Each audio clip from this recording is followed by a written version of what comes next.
नमस्कार। बिस तक के इस वीडियो में आपका स्वागत है। मैं हूं शुभम शंकधार और इस वीडियो में अभी की सबसे ताजी खबर जीएसटी से जुड़ा है। जो मुद्दा केंद्र और राज्य के बीच लंबे समय से चल रही रस्साकसी फिलहाल एक नतीजे पर पहुंच गई है। विवाद ये था कि जो सेस का पैसा है, जो बकाया है राज्यों का, वो कैसे दिया जाएगा। ऐसे समय में जब राजस्व आ नहीं रहा है, वो पैसा राज्यों को कैसे मिलेगा। केंद्र सरकार ने इसके लिए राज्यों को दो ऑप्शंस दिए थे। क्या वो ऑप्शंस थे, राज्य किस ऑप्शन पे माने, उसके लिए अब कैसे बोरोइंग की जाएगी और उसका क्या असर पड़ेगा केंद्र और राज्य सरकार की बैलेंस शीट पर, ये सब समझने को हम और समझाने को हमारे साथ है इंडिया टुडे हिंदी के संपादक अंशुमान तिवारी सर। सर, सबसे पहला साफ सुथरा सवाल कि क्या जो केंद्र और राज्य के बीच झगड़े की स्थिति बन रही थी, पहली बार हम ऐसा मान रहे थे, ऐसी खबरें आ रही थी कि शायद पहली बार वोटिंग तक हम पहुंच जाएंगे, वो आपको लगता है अब सुलट गया?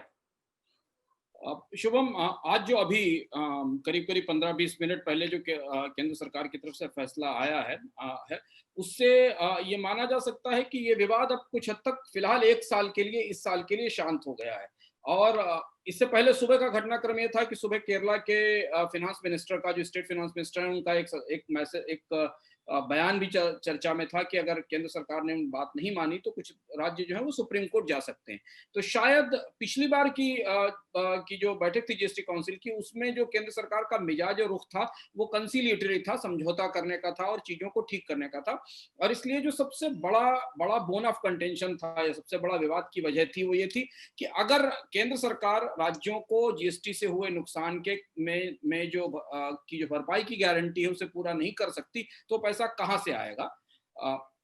इसके लिए केंद्र सरकार ने राज्यों को अभी तक इस बात की सलाह दी थी कि वो जाएं और आरबीआई से कर्ज ले लें। इसके लिए उनको दो विकल्प दिए गए थे, दो हिस्सों में वो कर्ज ले सकते थे। केंद्र सरकार ने अपनी पिछली बैठक में यह भी कह दिया था कि वो राज्यों के बदले कर्ज नहीं लेगी, क्योंकि इससे उसका बोरोइंग उसकी उसका कर्ज का कार्यक्रम सीमा से अधिक हो जाएगा, जिसका असर बाजार में ब्याज दरों पर पड़ेगा। ये सब होने के बाद पिछले 48 घंटों में काफी कुछ बदलाव हुआ है। केंद्र सरकार के भीतर तमाम लोगों की सलाह और सुझाव के बाद ये माना गया कि ऐसी परिस्थिति में केंद्र और राज्यों के बीच टकराव की स्थिति नहीं आनी चाहिए, जीएसटी काउंसिल विभाजित होने की स्थिति में नहीं आनी चाहिए। राज्यों का सुप्रीम कोर्ट में जाना देश की जो कोऑपरेटिव फेडरलिज्म है उसके लिए बेहतर नहीं है। नहीं होगा, बिल्कुल। और वो जो गुड सेंस था वो प्रिवेल हुआ। और जो अभी फैसला आया वो फैसला यह है कि केंद्र सरकार राज्यों को जो भी जीएसटी से नुकसान हुआ है, याद करें फार्मूला यह है कि केंद्र सरकार ने यह तय किया था कि 5 साल तक राज्यों को जीएसटी से जो नुकसान होगा उस पर 14% की बढ़ोतरी है, 14% की बायंसी या ग्रोथ मिलाकर वो पैसा वापस दिया जाएगा और उसके लिए जीएसटी कंपेंसेशन सेस लगाया जाएगा। सेस का पैसा नहीं आया क्योंकि इकोनॉमी बुरी तरह टूटी हुई है, रेवेन्यूज नहीं है और वो पैसा राज्यों को वापस नहीं मिला है।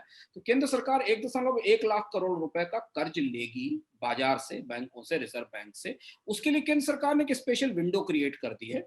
जो काम वो पहले राज्यों से कह रही थी कि वो सीधे जाके कर लें, उसके बदले केंद्र ने खुद एक स्पेशल विंडो, एक स्पेशल मैकेनिज्म क्रिएट किया है। उस व्यवस्था के तहत वो केंद्र सरकार वो पैसा लेगी और उस पैसे को जीएसटी कंपेंसेशन सेस के हिसाब से, जिसको कंपेंसेशन सेस जिस खाते में जितना जाना है जिस राज्य को, उस हिसाब से वो पैसा उन्हें बांटा जाएगा। तो तात्कालिक तौर पर इस साल अभी फिलहाल के लिए समस्या सुलझती दिख रही है। 21 राज्य इसमें शामिल हैं, कुछ बचे हुए राज्य हैं उनको भी इसमें शामिल होना पड़ेगा क्योंकि अब उनके सामने और कोई रास्ता नहीं है। उनकी ये मांग थी कि केंद्र सरकार उनके बदले कर्ज ले और केंद्र सरकार उनके बदले कर्ज लेकर उनकी समस्या का समाधान कर रही है। मान ली गई है, बिल्कुल।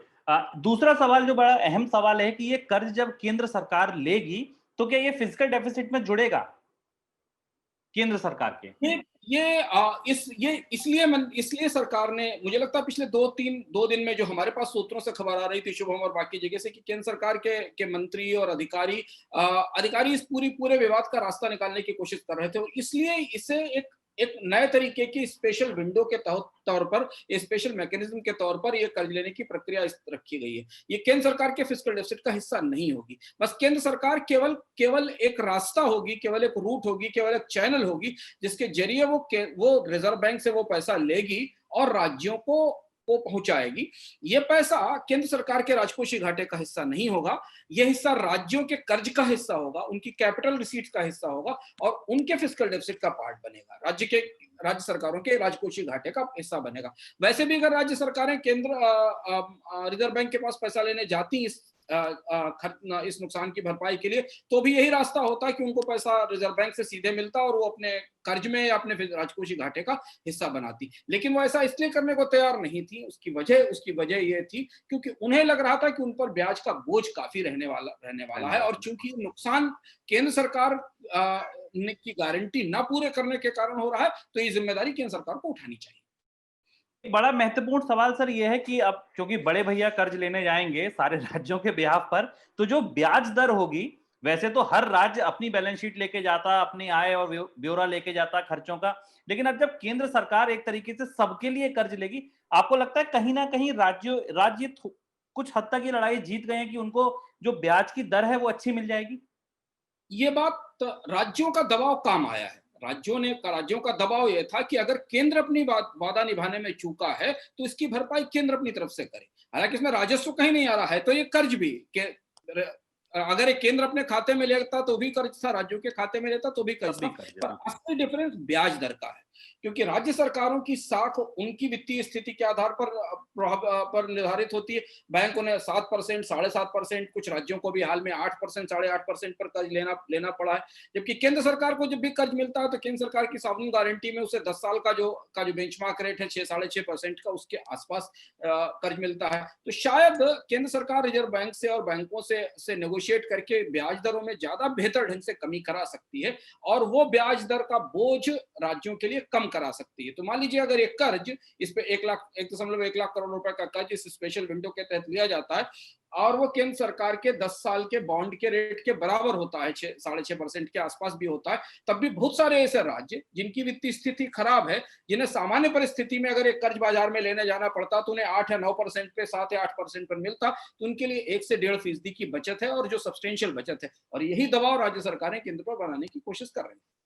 इस मान मुनव्वल में आपको लगता है कि जो 50 साल के लिए केंद्र सरकार की तरफ से राज्यों को कर्ज देने की बात की गई है, जो मुफ्त एक तरीके से कर्ज है, उसने भी कुछ हद तक भूमिका निभाई है इस मान मनोवल ने? हाँ, पीछे मतलब पिछली जो जीएसटी काउंसिल की मीटिंग थी शुभम, जिस पर हमने चर्चा भी की थी, उसमें केंद्र सरकार का अप्रोच उतना आक्रामक नहीं था, कंसिलेटरी था। निर्मला सीतारमण बार बार कह रही थी कि कोई कंट्रोवर्सी नहीं है, कोई कंफ्लिक्ट नहीं है, कोई रिफ्ट नहीं है, कंसेंसस नहीं है, असहमति है, हम जो प्रस्ताव दे रहे हैं वो राज्यों से मानने को तैयार नहीं है। तो कहीं भी केंद्र सरकार ने टकराव की स्थिति नहीं बनने दी। दूसरा, इससे पहले जो डिस्प्यूट सेटलमेंट मैकेनिज्म और एक डिस्प्यूट सेटलमेंट अथॉरिटी और एक विवाद निस्तारण अथॉरिटी बनाने की बात थी, उसे भी केंद्र ने संभाल कर निकाला। चूंकि वित्तीय संकट है, सारे लोग इसे समझ रहे हैं, केंद्र भी समझ रहा है और राज्य भी समझ रहा है, तो ये रास्ता एक सेंसिबल रास्ता है। केंद्र सरकार ने इसमें राज्यों की तकलीफ और दिक्कत को समझते हुए, राजनीतिक दुराग्रहों को किनारे रखते हुए, समझदारी के साथ इसे ये रास्ता निकाला है। और इसका फायदा राज्यों को सिर्फ यही नहीं होगा कि उन्हें थोड़ी सस्ते दर पर कर्ज मिलेगा, बल्कि उन्हें जो ज्यादा कर्ज लेने की छूट दी गई है आत्मनिर्भर पैकेज के तहत, उनकी राजकोषीय घाटे की जो सीमाएं हैं वो बढ़ाई गई हैं। भारत में राजकोषीय घाटे की एक सीमा तय है fiscal responsibility budget management act के तहत, और राज्यों से कहा गया था कि वो 50 बेसिस पॉइंट और 100 बेसिस पॉइंट तक कर्ज ज्यादा ले सकते हैं, क्योंकि मंदी की स्थिति और उनका राजस्व नहीं है। तो अब उन्हें अपनी उस सीमा का इस्तेमाल नहीं करना पड़ेगा, क्योंकि उनके पास कर्ज की एक राशि, जो उनका नुकसान जीएसटी से हुआ था, जो पैसा उन्हें केंद्र सरकार से जीएसटी के बदले मिलना था, उस पैसे की भरपाई इस कर्ज के साथ हो जाएगी, और कर्ज उनकी अपनी साख की तुलना में केंद्र की साख पर होगा तो सस्ता होगा। तो एक सेंसिबल तरीका था। लंबे समय की कोशिशों के बाद अंततः जीएसटी काउंसिल की एकता, मुझे लगता है फिलहाल सुरक्षित और संरक्षित कर ली गई है। कल तक हमें बाकी राज्यों की प्रतिक्रियाएं इस पर आएंगी, तो हमें पता चलेगा कि राज्यों ने इसे कैसे रिएक्ट किया है। स्कीम के बारे में वित्त मंत्रालय ने एक 3 पैराग्राफ की प्रेस रिलीज जारी की है। इस स्कीम के मैकेनिज्म क्या होंगे, इसे कैसे राज्यों के बीच में दिया जाएगा, ये सारी चीजें भी विस्तृत रूप से सामने आएंगी। लेकिन जो कंपेंसेशन का या जीएसटी की क्षतिपूर्ति का या नुकसान की भरपाई का जो विवाद था, वो फिलहाल इस साल के लिए ठंडा पड़ा है। अगला साल हमारे सामने खड़ा है। अगले साल भी अगर मंदी रहती है और अगले साल भी कंपेंसेशन से वसूला नहीं जा पाता है और नुकसान होता है, तो केंद्र सरकार क्या करेगी और कैसे वो ये करेगी, ये हम आने वाली जीएसटी काउंसिल की बैठक में देखेंगे। बिल्कुल। फिलहाल केंद्र और राज्य के बीच जो ये रस्साकसी थी, ये फिलहाल शांत होती दिख सकती है इस बोरोइंग के बाद। आखिरी सर सवाल बहुत छोटा था केंद्र राज्य के इतर जो दर्शक हमारा ये वीडियो देख रहे हैं, उन्हें क्या चिंता करने की जरूरत है? उनकी सरकारें इतना लाख करोड़ जैसी रकम का कर्ज ले रही हैं, क्या किसी तरीके की चिंता हम लोगों को भी करनी चाहिए?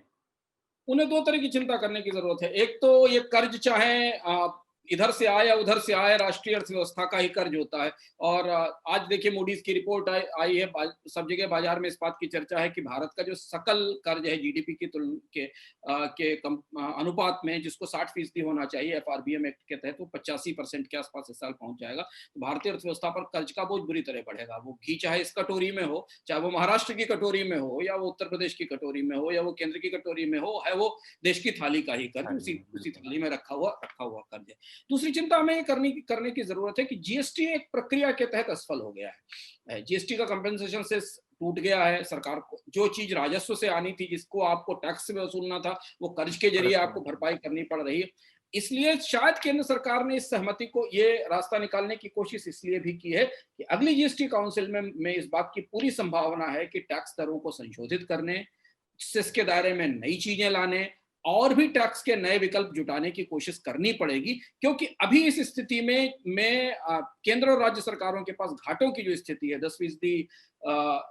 -10% की विकास दर और कम से कम 15% का, 12 से 15% का सकल राजकोषीय घाटा केंद्र और राज्यों को मिलाकर इस साल होने वाला है। तो राजकोषीय दृष्टि से ये साल बहुत कठिन है। और जब सरकारों के खजाने मुश्किल में होते हैं तो टैक्स पेयर्स उसका बोझ उठाते हैं, बारोर्स उसका बोझ उठाते हैं। तो इसलिए ये मंदी और ये पूरी लड़ाई बाद में अंततः तो हमारी आपकी जेब पर ही बीतेगी। इसीलिए हम लोग कहते हैं जागते रहो। फिलहाल इस वीडियो में इतना ही। कल फिर किसी नए मुद्दे के साथ अंशुमान सर के साथ जुड़ेंगे। तब तक के लिए शुक्रिया।